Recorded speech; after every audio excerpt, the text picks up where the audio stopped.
हम्म। हाँ, तो विद्यार्थियों,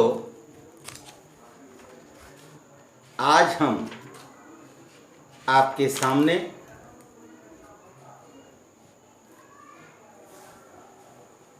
आपकी पाठ्यपुस्तक आरोप भाग 1 का पाठ 6 स्पीति में बारिश, इसका आज हम अध्ययन करेंगे। इसके लेखक हैं कृष्णनाथ। ये कृष्णनाथ द्वारा लिखित यात्रा वृतांत है।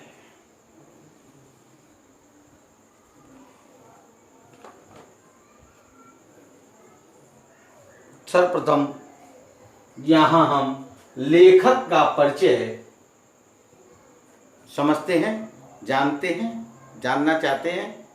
तो लेखक जो है वो कृष्णकांत का जन्म उत्तर प्रदेश के वाराणसी में सन 1934 ईस्वी में हुआ था।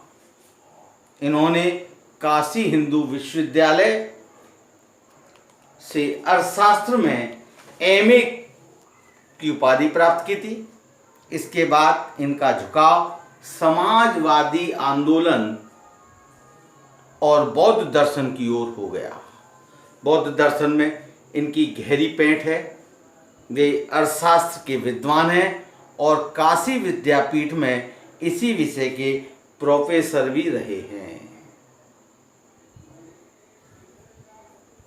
इनका अंग्रेजी और हिंदी दोनों भाषाओं पर अधिकार है।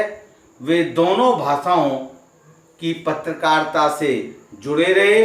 वे हिंदी की साहित्यिक पत्रिका कल्पना के संपादक मंडल में कई वर्षों तक रहे। इन्होंने अंग्रेजी के मैनकाइंड का कुछ वर्षों तक संपादन भी किया था।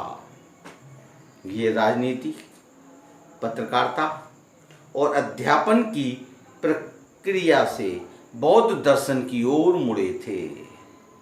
इन्होंने भारतीय व तिब्बती आचार्यों के साथ बैठकर नागार्जुन के दर्शन और ब्रजयानी परंपरा का अध्यापन किया। इन्होंने भारतीय चिंतक जे कृष्णमूर्ति के साथ बौद्ध दर्शन पर काम किया। इन्हें लोहिया पुरस्कार से भी सम्मानित किया गया। इनकी प्रमुख रचनाएं थी लद्दाख में राग विराग, किन्नर धर्मलोक, स्पीति में बारिश, पृथ्वी परिक्रमा, हिमालय यात्रा, अरुणाचल यात्रा, बौद्ध निबंधावली। इसके अलावा इन्होंने हिंदी और अंग्रेजी में कई पुस्तकों का संपादन कार्य भी किया। कृष्णनाथ उच्च कोटि के रचनाकार थे। इन्होंने सृजन आकांक्षा की पूर्ति हेतु यायावरी की। एक यायावरी इन्होंने वैचारिक धरातल पर की थी, दूसरी सांसारिक अर्थ में। इन्होंने हिमालय की यात्रा शुरू की तथा बौद्ध धर्म व भारतीय मिथकों से जुड़े स्थलों को खोजना व खंगालना शुरू किया। इन्होंने अपनी इस यात्रा को शब्दों में पिरोने का काम किया। वे जहाँ भी यात्रा करते हैं वहाँ पर्यटक के साथ साथ तत्ववेत्ता की तरह अध्ययन करते चलते हैं। वे वहाँ की विशेष स्मृतियाँ को भी उघाड़ते हैं। ये वे स्मृतियाँ होती हैं जो इतिहास के प्रवाह में सिर्फ स्थानीय होकर रह गई है, लेकिन जिनका संपूर्ण भारतीय लोकमानस से गहरा रिश्ता रहा है। पहाड़ के किसी छोटे बड़े शिखर पर दुबक कर बैठी वह विस्मृत सी स्मृति मानो कृष्णनाथ की प्रतीक्षा कर रही हो। इनके यात्रा वृतांत स्थान विशेष से जुड़े होकर भी भाषा, इतिहास, पुराण का संसार समेटे हुए हैं। पाठक इनके साथ खुद यात्रा करने लगता है। जो लोग इन स्थानों की यात्रा कर चुके हैं वे कृष्णनाथ के साथ यात्रा वृतांत को पढ़कर अपनी यात्रा को पूरा करेंगे। ये लेखक का एक संक्षिप्त परिचय आपके सामने प्रस्तुत किया गया।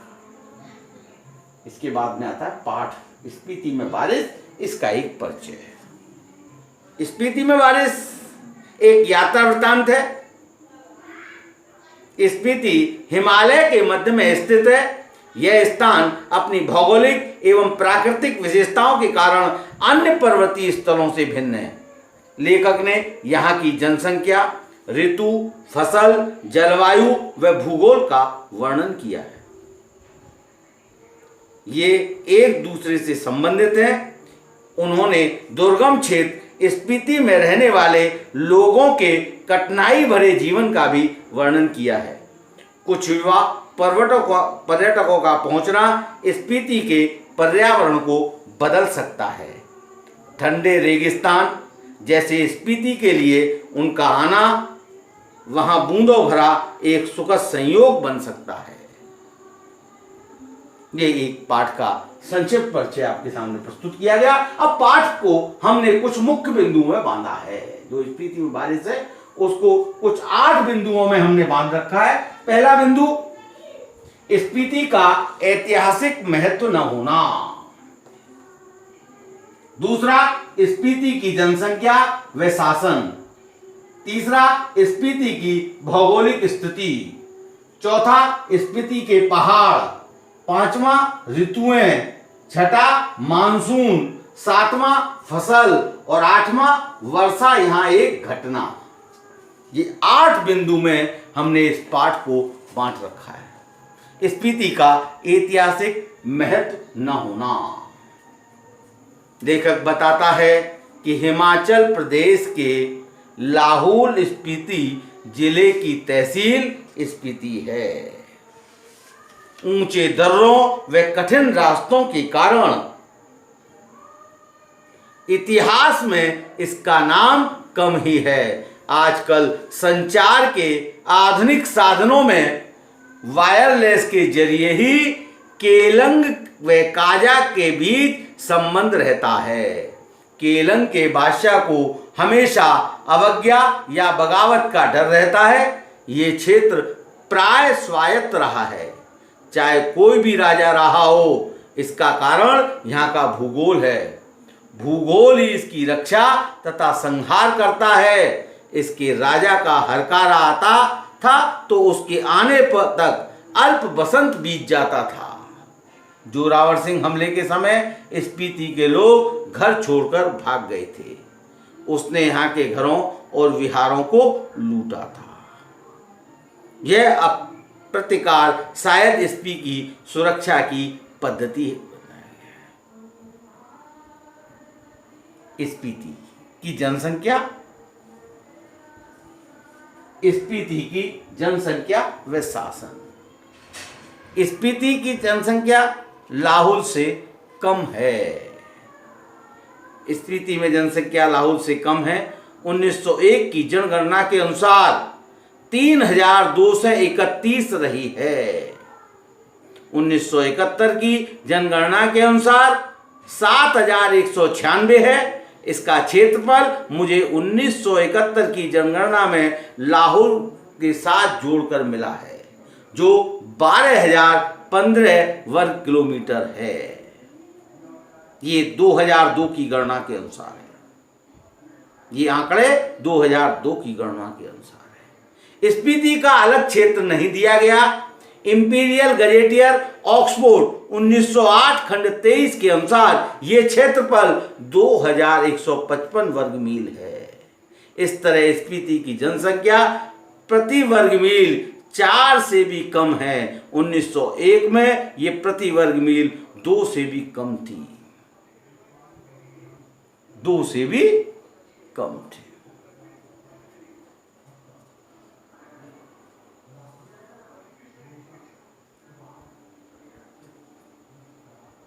भारत को यहाँ का प्रशासन ब्रिटिश राज से मिला था। जैसे कि तासा जस का तस ब्रिटिश राज से मिला था। अंग्रेजों ने 1846 ईस्वी में कश्मीर के राजा गुलाब सिंह से यहाँ का प्रशासन लिया था, ताकि वे पश्चिमी तिब्बत के ऊन वाले क्षेत्र में जा सकें। लद्दाख मंडल के समय यहाँ का शासन स्थानीय राजा अर्थात नौनों द्वारा चलाया जाता था। अंग्रेजी काल में कुल्लू के असिस्टेंट कमिश्नर के समर्थन में नोनो काम करता था। स्थानीय लोग इसे अपना राजा मानते थे। इसका अधिकार क्षेत्र केवल द्वितीय दर्जे के मजिस्ट्रेट के बराबर था, लेकिन स्पीति के लोग इसे अपना राजा ही मानते थे। राजा ही नहीं तो दमयंती जी को रानी मानते हैं।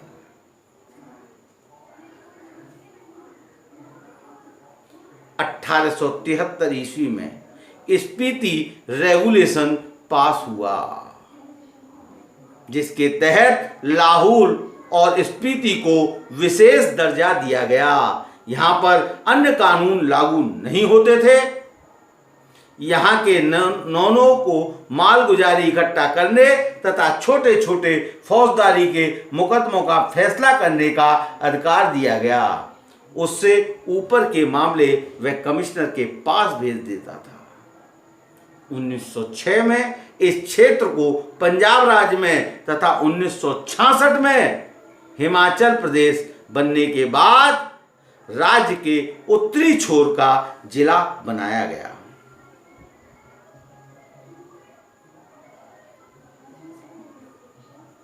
यह देश का सबसे अधिक दुर्गम क्षेत्र माना जाता है। स्पीति की भौगोलिक स्थिति।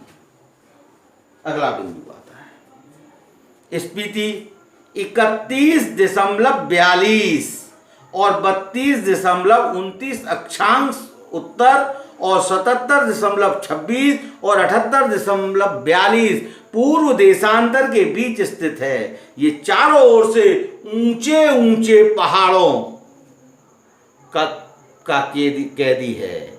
इन पहाड़ों की औसत ऊंचाई 18,000 फीट है। 18,000 फीट है। यह पहाड़ उसे पूरब में तिब्बत, पश्चिम में लाहौल, दक्षिण में किन्नौर और उत्तर में लद्दाख से अलग करते हैं। इसकी मुख्य घाटी इसी नाम की स्पीति नदी की घाटी है। स्पीति नदी तिब्बत की तरफ से आती है तथा किन्नौर जिले में बहती हुई सतलुज से मिलती है। लेखक पारा नदी पिन की घाटी के बारे में भी मान भाई से सुना है। लेखक ने पारा नदी पिन की घाटी के बारे में भी मान भाई से सुना है। ये क्षेत्र अत्यंत बीहड़ और वीरान है। यहाँ लोग रहते कैसे हैं? स्पीति के बारे में बताने पर यह सवाल लोग लेखक से पूछते हैं। ये क्षेत्र 8-9 महीने शेष दुनिया से कटा हुआ रहता है, अलग रहता है। वे एक फसल उगाते हैं तथा लकड़ी व रोजगार भी नहीं है। यहाँ पर लकड़ी व रोजगार भी नहीं है, फिर भी वे यहाँ रह रहे हैं क्योंकि वे यहाँ रहते आए हैं। यह तर्क से परे की चीज है। ये तर्क से परे।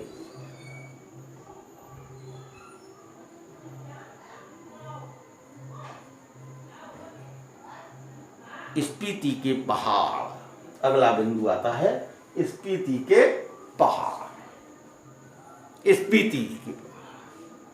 स्पीति के पहाड़ लाहौल से अधिक ऊंचे, भव्य व नंगे हैं। भव्य व नंगे हैं। इनके सिरों पर स्पीति के नर नारियों का आर्तनाद जमा हुआ है। शिव का अट्टाहस नहीं, हिम का आर्तनाद है, ठिठुरन है, गलन है और व्यथा है। स्पीति मध्य हिमालय की घाटी है। यह हिमालय का तलुआ है। लाहौल समुद्र की सतह से 10,535 फीट ऊंचाई पर है, तो स्पीति 12,986 फीट ऊंची है। स्पीति घाटी को घेरने वाली पर्वत श्रेणियों की ऊंचाई 16,221 से 16,500 फीट है। दो चोटियां 21,000 फीट से ऊंची है। इन्हें 12 लचा श्रेणियां कहते हैं। दक्षिण की पर्वत श्रेणियों को माने श्रेणियां कहते हैं।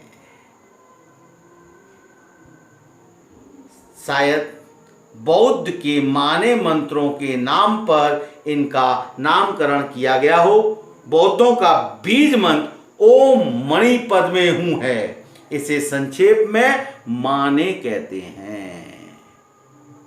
कहीं इस श्रेणी का नाम इस माने के नाम पर तो नहीं? अगर नहीं है तो करने जैसा है। यहाँ इन पहाड़ियों में माने का इतना जाप हुआ है कि यह नाम उन श्रेणियों को दे डालना सहज ही है। Imperial gazette. इंपीरियल गजेटियर में माने श्रेणी की ऊंचाई 21,646 फीट बताई गई है। यह तो इस श्रेणी की किसी चोटी की ऊंचाई होगी। पूरी श्रेणी की ऊंचाई तो एक नहीं होगी। इनमें जो छोटी छोटी चोटियां हैं उनकी ऊंचाई भी 17,000 फीट से अधिक है। कई गांव समुद्र की सतह से 13,000 फीट के ऊंचे बसे हैं। एक या दो 14,000 फीट की ऊंचाई पर है। ये मध्य हिमालय में है। इसमें स्पीति स्थित है। इसमें स्पीति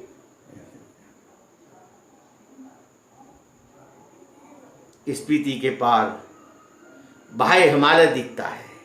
इसकी एक चोटी 23,064 फीट ऊंची है। इसमें कई चोटियां 20,000 फीट से अधिक ऊंची है। लेखक चोटियों से होड़ लगाने के पक्ष में नहीं है। इन ऊंचाइयों से होड़ लगाना मृत्यु है। कभी कभी उनके मान मर्यादा करना मर्द और औरत की शान है। लेखक चाहता है कि वे देश दुनिया के मैदानों व पहाड़ों से युवक युवतियां आकर अपने अहंकार को गलाकर फिर चोटियों के अहंकार को चूर करें। माने की चोटियां बूढ़े लामाओं के जाप से उदास हो गई है। युवक युवतियां यहां आकर किलोल करें तो यहां आनंद का प्रसार होगा। लाहुल। अगला बिंदु आता है ऋतु है। स्पीति में 2 ही ऋतुएं होती है। लाहुल की तरह स्पीति में भी 2 ही ऋतुएं होती हैं। हमारे यहाँ 6 ऋतु होती हैं। कई मैंने शरद ऋतुओं का बखान किया है। भारतवर्ष में 6 ऋतु मानी गई है। नंबर 1 बसंत, ग्रीष्म, वर्षा, शरद, शिशिर और हेमंत। इस प्रकार ये 6 ऋतुएं हैं। कौन सी? बसंत ऋतु, ग्रीष्म ऋतु, वर्षा ऋतु, शरद ऋतु, शिशिर ऋतु और हेमंत ऋतु। परंतु लाहुल की तरह स्पीति में भी 2 ही ऋतु, 2 ही। जून से सितंबर तक अल्पकालिक बसंत ऋतु तथा शेष वर्ष शीत ऋतु होती है। बसंत में जुलाई में औसत तापमान 15 डिग्री सेंटीग्रेड और शीत में जनवरी में औसत तापमान 8 डिग्री सेंटीग्रेड रिकॉर्ड किया गया है। बसंत में दिन गर्म तथा रात ठंडी होती है। शीत ऋतु में ठंड की कल्पना की जा सकती है। यहाँ बसंत का समय लाहुल से कम होता है। इस ऋतु में यहाँ फूल, हरियाली आदि नहीं आते। नदी नाले सब जम जाते हैं। हवाएं तेज चलती हैं। मुंह, हाथ और जो खुले अंग हैं उनमें जैसे सूल की तरह चुभती है। हवाएं कांटों की तरह चुभती है। मानसून। अगला बिंदु आता मानसून, नंबर 6। यहां मानसून की पहुंच नहीं है। स्पीति में लाहुल से भी कम वर्षा होती है। मध्य हिमालय मानसून की पहुंच से परे है। यहाँ बरखा बहार नहीं। कालिदास को अपने ऋतु संहार में यहाँ वर्षा का तो संहार ही करना पड़ेगा। कालिदास में वर्षा का क्या ठाठ है। ये वर्षा वर्णन इस प्रकार शुरू होता है। देखो कालिदास ने कैसे शुरू। प्रिय जल की फुहारों से भरे बादलों के मतवाले हाथी पर चढ़ा हुआ, चमकती हुई बिजलियों की झंडियों को फहराता हुआ और बादलों की गरज के नगाड़े बजाता हुआ, यह कामी जनों का प्रिय पावस राजाओं का सा ठाट बाट बनाकर आ पहुंचा है।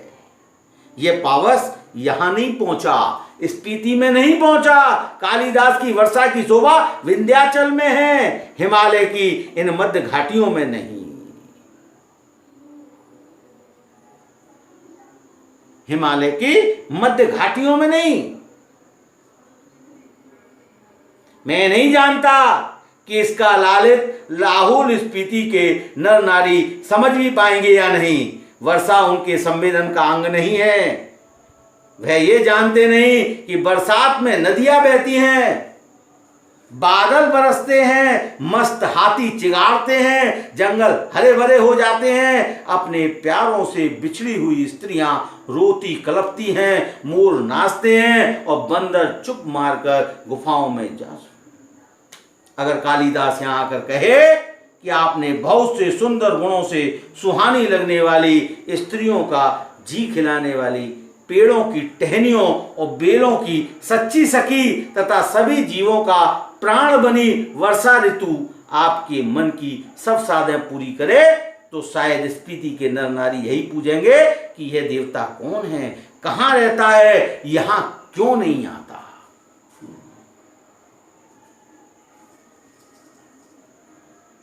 अब अगला बिंदु आता है फसल। स्पीति में साल में एक फसल होती है। मुख्य फसलें हैं दो किस्म का, जौ, गेहूं, मटर और सरसों। इनमें भी जौ मुख्य है। सिंचाई का साधन पहाड़ों से आ रहे नाले से है या उन पर बनाए कूल हैं। ये नालियां पहाड़ों के किनारे किनारे बहुत दूर तक जाती है। स्पीति नदी का तट इतना चौड़ा है कि इसका पानी किसी के काम नहीं आ पाता। स्पीति में ऐसी भूमि बहुत है जो खेती के लायक बनाई जा सकती है, शर्त इतनी कि इसके लिए स्पीति में जल उलीचा जाए या फिर पानी का कोई स्रोत पहुंचाया जाए। स्पीति में कोई फल नहीं होता, मटर और सरसों को छोड़कर कोई सब्जी नहीं होती। शायद ऊंचाई, वायुमंडल का दबाव में कमी, ठंड की अधिकता, वर्षा की कमी वगैरह के कारण यहाँ पेड़ नहीं होते, इसलिए स्पीति विशेषकर नंगी और वीरान है। वर्षा यहाँ एक घटना है। वर्षा को यहाँ एक घटना के समान माना जाता है। वर्षा यहाँ एक घटना है, एक सुखद संयोग है। हम काजा के डाक बंगले में सो रहे थे, लेखक काजा के डाक बंगले में सो रहा था, तो लगा कि कोई खिड़की खड़का रहा है। आधी रात का भी पिछला प्रहर है। इस समय कौन है? लैंप की लौ तेज की, खिड़की का एक पल्ला खोला तो देखा तेज हवा का झोंका मुंह और हाथ को जैसे छीलने लगा। उसकी शीतलता असहनीय हो गई। मैंने पल्ला भिड़ा दिया, उसकी आड़ में देखने लगा, देखा कि बारिश हो रही थी। मैं उसे देख नहीं रहा था, सुन रहा था, आवाज हो रही थी। अंधेरा, ठंड और हवा का झोंका आ रहा था, जैसे बर्फ का अंश लिए तुषार जैसी बूंद पड़ रही हो, जैसे नगाड़े पर थाप पड़ रही थी। तुंग छेन को हवा बजा रही थी, महाशंख की ध्वनि घाटी में तैर रही थी। स्पीति की घाटी में वर्षा हो रही थी, कमरे में ठंड बढ़ रही थी। मैं बिस्तर में पड़ा मालूम नहीं कब सो गया। लेखक बिस्तरों में पड़ा जाने कब सो गया। सुबह उठा, लेखक जब सुबह उठा तो चाय पीते पीते सुना कि स्पीति के लोग कह रहे थे कि हमारी यात्रा शुभ है, क्योंकि स्पीति में बहुत दिनों बाद बारिश हुई है। इसलिए स्पीति में जो बारिश थी, वर्षा है, वो एक घटना के समान मानी गई है। लेखक ने उसको एक घटना बताया है। तो ये आपके पूरे पाठ को हमने इन मुख्य बिंदुओं के आधार पर आपको बांट दिया, आपको समझाया। देखिए, स्पीति जो है वो अन्य पर्वतीय स्थलों से बहुत भिन्न है। जैसे स्पीति के पहाड़ों की ऊंचाई 13,000 से 2100 फीट तक की है। वे अत्यंत दुर्गम हैं। यहाँ के दर्रे बहुत ऊंचे व दुर्गम हैं। यहाँ साल में 8-9 महीने बर्फ जमी रहती है तथा रास्ते बंद हो जाते हैं। यहाँ वर्षा नहीं होती तथा पेड़ व हरियाली का नामो निशान नहीं है। यहाँ एक ही फसल होती है, उसमें भी जौ, मटर, सरसों आदि प्रमुख है। फल एवं सब्जियां यहाँ उत्पन्न नहीं होती। यहाँ सिर्फ 2 ऋतुएं होती हैं, बसंत व शीत ऋतु। यहाँ परिवहन व संचार का कोई साधन नहीं है। यहाँ आबादी बेहद कम है। यहाँ प्रति किलोमीटर 4 व्यक्ति रहते हैं। यहाँ पर्यटक नहीं आते, अतः यहाँ का वातावरण उदास रहता है। इस प्रकार ये आपका पाठ कंप्लीट हो गया। इस पाठ को आप ध्यान से पढ़ेंगे और स्पीति की भौगोलिक स्थिति, स्पीति की राजनीतिक स्थिति और स्पीति के बारे में जानने का प्रयास करेंगे और इनके अभ्यास के प्रश्नोत्तर करने की कोशिश करेंगे। बस आज इतना ही। आपका दिन शुभ और मंगलमय हो। धन्यवाद।